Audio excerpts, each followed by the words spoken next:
आज घरी भाजी नसल्यामुळे मी ठरवले की आज मला सोयाबीनची वडी बनवायची आहे, पण काहीतरी वेगळ्या पद्धतीने याची भाजी करायची आहे. तर आज मी सोयाबीनच्या वडींचे रोल करून त्याची भाजी बनवली आहे. त्यासाठी इथे मी सगळ्यात आधी सोयाबीनची वडी गरम पाण्यात भिजत घातली. भिजायला 10 मिनिटे लागले. त्या 10 मिनिटात मी ते ग्रेव्हीची तयारी करून घेते आहे. तर इथे मी 2 मीडियम साईजचे कांदे लांब लांब स्लाइसमध्ये कट करून गरम तेलात घातलेत. त्याचबरोबर 8 ते 10 कळ्या लसणाच्या, 1 इंच एवढे अद्रक आणि 2 हिरवी मिरची ॲड केली आहे. आता या सगळ्या गोष्टींना आपल्याला फ्राय करून घ्यायचं आहे. तेलात फ्राय करत असलेला कांदा आणि लसूणला गोल्डन कलर येईपर्यंत फ्राय करून घ्यायचा आहे. तेवढ्याच वेळात मी इथे वडींना चेक करून घेते आहे. वडी छान भिजून गेले आहेत.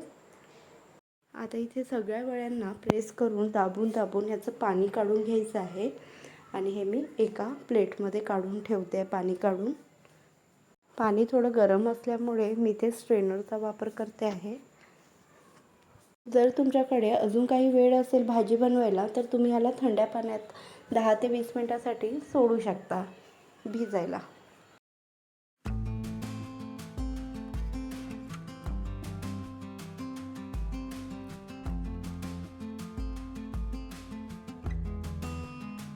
आता इथे वडीमधून पाणी काढून झालेलं आहे. आता या वड्यांना मी मिक्सरमधून ग्राइंड करून घेणार आहे.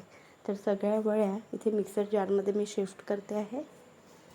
आता इथे या वडींबरोबर टेस्टसाठी आपण 2 हिरवी मिरची, 1 इंच अद्रकचा तुकडा, 5 ते 6 लसणाच्या कळ्या ॲड केल्या आणि याला ग्राइंड करून घेतलेला आहे. आता इथे ग्रेव्ही बनवण्यासाठी मसाला फ्राय झालेला आहे. त्याला गोल्डन कलरसुद्धा आलेला आहे. आता आपण हे मिश्रण मिक्सरमधनं ग्राइंड करून घेणार आहे. पण इथे हा मसाला गरम असल्यामुळे आपण 10 मिनिटे याला थंड करण्याची वाट बघूया. तेव्हापर्यंत या भाजीमध्ये आपल्याला सोयाबीन वडीचे रोल करून घालायचे आहे. त्यासाठी इथे हे मिश्रण तयार करून घेऊया. तर इथे सोयाबीनची वडी, अद्रक, लसूण आणि मिरची ग्राइंड करून आपण एका बाउलमध्ये काढून घेतले. त्याचबरोबर बारीक कट केलेली कोथिंबीर ॲड केली. त्यात थोडा ओवा ॲड केलेला आहे, हाताने क्रश करून घेतलेला आहे. त्यात अर्धा चम्मच जिरा, अर्धा चम्मच धनिया पावडर, चवीनुसार मीठ, अर्धा चम्मच लाल मिर्च पावडर, अर्धा चम्मच हळद आणि अर्धा चम्मचपेक्षा थोडं कमी आमचूर पावडर ॲड केलेला आहे. त्याचबरोबर बाइंडिंगसाठी आपल्याला बेसन ॲड करायचं आहे.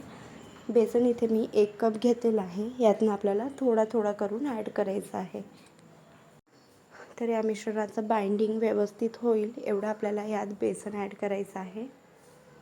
हे मिश्रण आपण चपाती किंवा पराठ्यांसाठी जे पीठ आपण मळतो तेवढं सॉफ्ट आपल्याला हे मळून घ्यायचं आहे. त्यासाठी यात थोडं तेल पण ॲड करायचं आहे. तेल ॲड करून छान मळून झालं की 5 मिनिटांसाठी रेस्टवर ठेवायचं आहे. आता ग्रेव्हीसाठी जो मसाला आपण फ्राय केला होता तो थंड झालेला आहे. तर इथे मिक्सर जारमध्ये मी शिफ्ट करते आहे. त्याचबरोबर इथे बारीक चॉप करून 1 टमाटर ॲड केला आणि थोडा कोथिंबीर ॲड केलेला आहे आणि त्याला ग्राइंड करून घेतलेला आहे. इथे मी थोडाही पाण्याचा वापर केला नाही आहे. इथे आपल्याला पाणी थोडं पण ॲड करायचं नाही आहे आणि अशी पेस्ट तयार करून घ्यायची आहे. तर आता भाजीसाठी ग्रेव्हीला फोडणी देण्याची तयारी करूया. त्यासाठी मी इथे अर्धी वाटी तेल गरम करून घेतले. त्यात काही खडे मसाले टाकले आहे. 2 तेजपान, 1 कलमीची काळी, 3 ते 4 काळी मिरे, 1 चम्मच जिरं आणि आपण ग्राइंड केलेली पेस्ट ॲड करून घ्यायची आहे. इथे ही पेस्ट 1-2 मिनिटे तेलात छान परतली की यात आपल्याला अर्धा चम्मच हळद, या ग्रेव्हीला लागेल एवढं मीठ आणि 1 चम्मच लाल मिर्च पावडर ॲड करायचं आहे आणि हे सगळे मसाले ॲड केलेत की आपल्याला 2-4 मिनिटे परतून घ्यायचं आहे.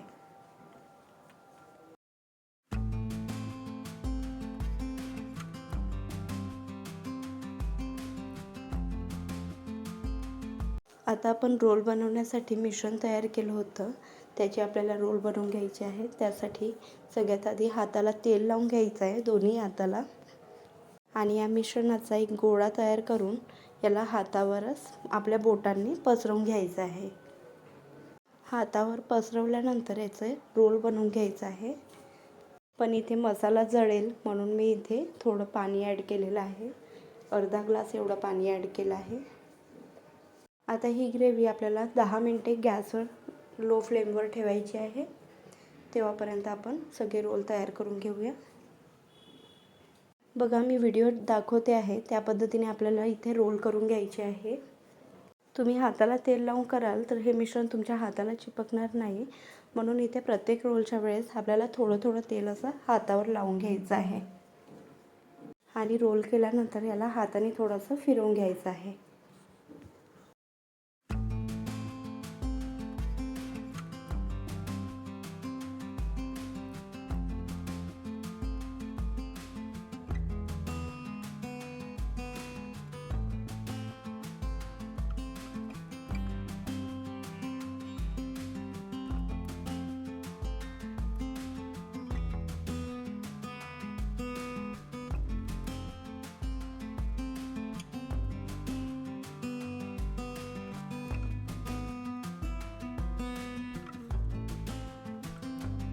तर आता इथे सगळे रोल आपले तयार झाले आहे. आतून सुद्धा तुम्ही बघू शकता रोलची लेअर दिसेल. आता या ग्रेव्हीवर आपल्याला या रोलला स्टीम द्यायची आहे, पण कढईमध्ये असल्यामुळे मला इथे स्टीम देता येणार नाही, त्यामुळे याला मी दुसऱ्या गंजात शिफ्ट करून घेत आहे. या गंजावर माझं स्टीम देणारं भांडं व्यवस्थित बसेल.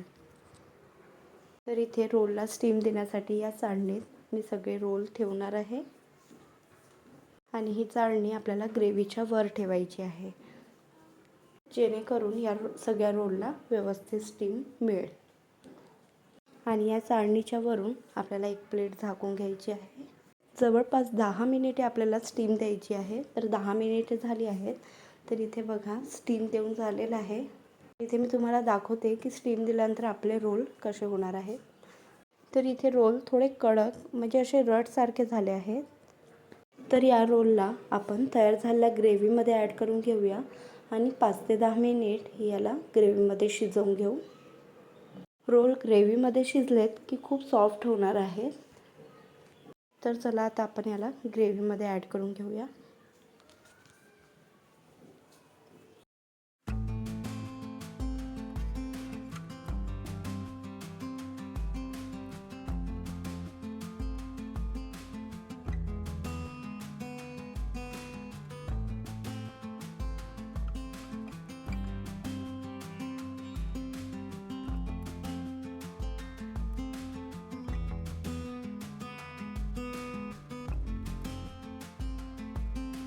सगळे रोल ग्रेव्हीमध्ये सोडले की त्याचबरोबर आपल्याला इथे 1 टीस्पून एवढं धनिया पावडर आणि थोडं गरम मसाला ॲड करायचा आहे. आता इथे 10 मिनटासाठी लो फ्लेम करून सोडून द्यायचं आहे, म्हणजे आपले रोल हे 10 मिनटात शिजून जाणार. जर इथे रोल तुमची भाजी करण्यापेक्षा जास्त झाले असेल तर त्या रोलला तुम्ही तेलात पण फ्राय करू शकता. तेलात फ्राय करूनही सुद्धा आपण खाऊ शकतो. खूप टेस्टी लागेल तसं पण, आणि याची भाजी पण खूप छान लागेल. तर आता तुम्ही पण ट्राय करा आणि रेसिपी आवडली असेल तर चॅनलला सबस्क्राईब करा.